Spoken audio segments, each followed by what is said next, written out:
And the collection has been growing for a while. Beulah Blackmore, who was a professor, initially established it with the lofty goal that if people understood each other's clothes, we could achieve world peace. And so, it's like music, it goes with music. and so you can actually see the initial collection, a fashion show back when students wore the garments, which is not allowed anymore for the survival of the pieces. But that's just a fun look at the origins.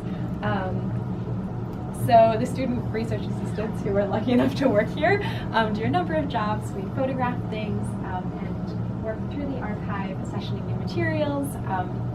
Also, we have a lot of tours. The collection adds value not only to the fashion department, but to all of the university, people from plant science and really industrial labor relations everywhere. Come and learn from our garments because clothes really are applicable to every part of our lives. Do you do any conservation?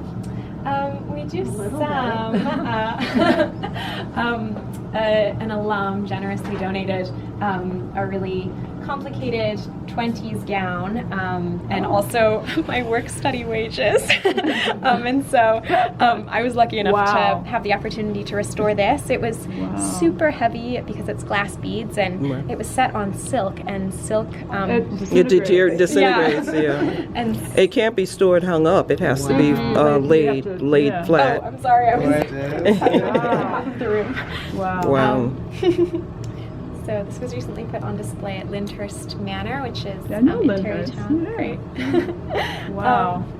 So we're trying, so both like keeping things in good shape, but also having things accessible for people to actually look at and interact with. So everything back here is pieces that were on display in one of the intro fashion design classes this week. And they're like at the front of the lecture hall, and after class, students can come up and look at them and touch them and just sort of interact with them. But this is, we think, late 18th century. So that's, it would have had like... What is it? What was this used for? It would have had like sewing notions and stuff. Oh, I see. But we think this is late 18th century. There should be little pockets. Yeah. There are, right there. And you can see it's gotten mended a bit, but it's also, the silk is in great shape. I can leave that out. That's lovely to see something like so ordinary. Yeah, we've got another of my favorites. Is it one piece of fabric on the other side? Oh, okay. And we can see the oldest items in the collection have these stitched on fabric tags from when Beulah Blackmore was doing it. But we have a 18th century pocket that's one of my favorites. That's the same sort of style. It's got this sort of patchwork front and solid back, and it's in really great shape. You could probably put your phone in there today and it'd be fine. Wow. I don't know where that one's at, but it's got the same style of fabric and the same sort of thing. And how do you classify it? The what? I can't read upside. Note was, the following note was in a pocket. Oh, my grandmother's housewife of 1760. That helps in terms of determining the date. Okay. Yeah. Nice. Wow. This is like a teaching collection, and so like for the same course that these are displayed for, we have a project where we come in and choose a garment to like do specific research on, and I chose a dress from the designer Ray Kawakubo for Comme des Garçons. It was a piece from, I believe, 1983, which is like 2 years after she first started like presenting in Paris, and like she was kind of one of one of three like Japanese designers that became like widely known in the Western world in the 80s, and so this is like part of like her early beginnings of when she's like presenting on a more global stage, and so I like tied it in to the like I guess evolution of the brand and like her work. Is the garment in this room? It should be in this room. I don't know which section it is. I'd have to look up the object ID, but it was a black, I think it was silk. It's like a very simple, like almost like 1920s silhouette. It had like a jacquard pattern, and some like knots that are tied around. I was going to say, that is a designer where there's nothing, it seems simple, but it is. Mm-mm. Yeah, exactly. Yeah, It is not, right. Where was I going?